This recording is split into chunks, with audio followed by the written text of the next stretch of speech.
वज़ीर-ए-आज़म शहबाज शरीफ ने FBR में जारी इस्लाहात की थर्ड पार्टी वैलिडेशन के लिए आलमी शहरत याफ्ता कंपनियों की खिदमात हासिल करने की हिदायत कर दी है। वज़ीर-ए-आज़म ने कहा है कि इदारा जाती इस्लाहात तेजी से जारी हैं।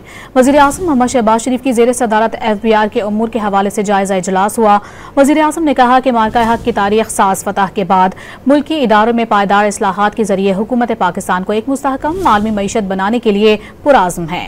हालिया मज़बूत माशी एशारिये के हुकूमती पॉलिसियों के दुरुस्त समत का मुंह बोलता सबूत है। वज़ीर-ए-आज़म ने fees less customs assessment system की हालिया कारकर्दगी पर इजहार इत्मीनान करते हुए कहा कि शफाफियत को बरकरार रखने के लिए लाई गई fees less customs assessment system जैसी इस्लाहात के हौसला अफजा नताइज सामने आ रहे हैं। इजलास में वज़ीर-ए-आज़म को मुख्तलिफ उमूर पर ब्रीफिंग भी दी गई।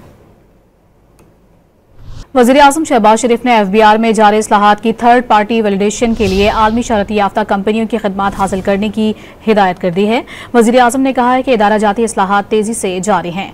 वज़ीर-ए-आज़म मोहम्मद शहबाज शरीफ की ज़ेर सदारत FBR के उमूर के हवाले से जायजा इजलास हुआ। वज़ीर-ए-आज़म ने कहा कि मार्का हक की तारीख साज फतह के बाद मुल्की इदारों में पायदार इस्लाहात के जरिए हुकूमत पाकिस्तान को एक मुस्तहकम आलमी मईशत बनाने के लिए पुरआज़्म है। हालिया मज़बूत माशी एशारिये के हुकूमती पॉलिसियों के दुरुस्त समत का मुंह बोलता सबूत है। वज़ीर-ए-आज़म ने fees less customs assessment system की हालिया कारकर्दगी पर इजहार इत्मीनान करते हुए कहा कि शफाफियत को बरकरार रखने के लिए लाई गई fees less customs assessment system जैसी इस्लाहात के हौसला अफजा नताइज सामने आ रहे हैं। इजलास में वज़ीर-ए-आज़म को मुख्तलिफ उमूर पर ब्रीफिंग भी दी गई।